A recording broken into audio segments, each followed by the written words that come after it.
अस्सलाम वालेकुम जी, मैं डॉक्टर अंसारी हूँ, कंसल्टेंट चाइल्ड स्पेशलिस्ट हूँ। आज एक सवाल आया है मेरे एक पेशेंट की तरफ से कि पेट के कीड़े बार-बार हो जाते हैं, इसका को हल बताएँ डॉक्टर साहब। तो इसका मैं बताता हूँ, ये पेट के कीड़े आम तौर पे कहाँ से आते हैं और इसका फिर कैसे हल किया जाए, ये क्यों बार-बार वापस आ जाते हैं, स्पेशली छोटे कीड़े क्यों बार-बार वापस आ जाते हैं। ये कीड़े आम तौर पे गंदे पानी के रास्ते या जब बच्चा बाहर आपका ग्राउंड में खेलता है, मिट्टी के साथ खेलता है, तो उसके नाखूनों में ये फँस जाते हैं। इसलिए हैंड हाइजीन उसकी बड़ी ज़रूरी है। खाने से पहले बच्चे को जो है वो हाथ धुलाएँ ताकि उसके मुँह के रास्ते, उसके मैदे में और अंतड़ियों में इसके अंडे ना जाएँ और ये हैच होके कीड़े की शक्ल इख्तियार ना कर जाएँ, जो इसके एग्स हैं। फिर दूसरे नंबर पे ये करना है आपने कि जब बच्चे को ये कीड़े हो जाएँ तो जो डॉक्टर आपका मेडिसिन तजवीज़ करता है मुख्तलिफ़ नामों से, मुख्तलिफ़ ब्रांड्स की, मुख्तलिफ़ फ़ॉर्मूलाज़ की मेडिसिन जो है वो मार्केट में अवेलेबल हैं, उनमें से कोई भी इस्तेमाल की जा सकती है। अपने डॉक्टर की तजवीज़ के मुताबिक उसे इस्तेमाल करें एक दफ़ा। जो छोटे वर्म होते हैं जिनको पिन वर्म कहते हैं, उनके लिए सिर्फ़ 1 डोज़ लेनी काफ़ी होती है, लेकिन जो कि राउंड वर्म्स होते हैं, जो बड़े कीड़े होते हैं, उनके लिए 3 दिन सुबह-शाम इसकी खुराक लेना जो है वो लाज़िम होती है।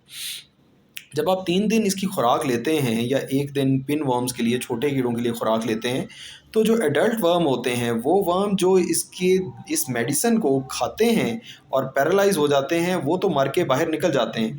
लेकिन जो अंडे दिए होते हैं इन वर्म्स ने, जो कि इंटेस्टाइन के साथ जो है वो अटैच होते हैं, वो नहीं मरते। उन एग्स पे इसका मेडिसिन का कोई असर नहीं होता और जब एग से दोबारा हैच होके इसके वर्म्स निकलते हैं बाहर, तो वो दोबारा से फिर उसी तरह से वर्म इन्फेस्टेशन या बच्चे को कीड़ों की शिकायत दोबारा ज़ाहिर हो जाती है।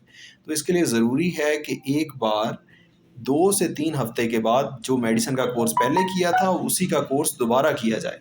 तो इस ऐसा करने से आपके पेट में मौजूद जो अंडों से कीड़े नए निकले होंगे, जिन्होंने अभी तक दोबारा से एग नहीं दिए होंगे, अंडे नहीं दिए होंगे, वो भी मर के बाहर निकल आएँगे। वो भी जो है वो आपकी इंटेस्टाइन से क्लियर हो जाएँगे। तो इस तरह से आप जो है इससे मुकम्मल छुटकारा मिल जाएगा। वैसे पाकिस्तान जैसे कंट्रीज़ जहाँ पे बहुत ज़्यादा हम जो है पोल्यूटेड और गंदा पानी पीते हैं, कंटामिनेटेड वाटर हम कंज़्यूम करते हैं, इसमें डब्ल्यूएचओ की रिकमेंडेशन ये है कि एवरी 6 मंथ्स बच्चों को पेट के कीड़ों की दवा एक दफ़ा दी जाए, जिससे उनका पेट में अगर कोई कीड़े जो है वो उनकी अलामात नहीं भी हैं और कीड़े कीड़े रह रहे हैं, तो वो भी निकल जाएँ, क्योंकि पेट के कीड़े की वजह से बच्चे की एक तो नशो-ओ-नुमा में फ़र्क पड़ता है, फिर बहुत सारे कीड़े ऐसे होते हैं जो कि बच्चे में खून की कमी का बायस भी बनते हैं। तो इस वजह से आप एवरी 6 मंथ्स एक दफ़ा आप ले सकते हैं और ये सेफ़ मेडिसिन है, ये जज़ब नहीं होती आम तौर पे, या अगर जज़ब होती है आपके जिस्म में तो बहुत कम होती है। आम तौर पे ये आंतों के अंदर ही रहती है और कीड़े जब इसको कंज़्यूम करते हैं, खाते हैं, तो वो पैरालाइज़ हो जाते हैं। तो ये इसका है सारे का सारा मैकेनिज़्म। अगर आपके इससे इस सारी वीडियो के दौरान आपके ज़हन में कोई क्वेश्चन जनरेट हुआ हो, कोई और क्वेरी जनरेट हुई हो, तो प्लीज़ आप कमेंट करके मुझे बताएँ, मैं उसके बारे में भी वीडियो बना के शेयर करूँगा।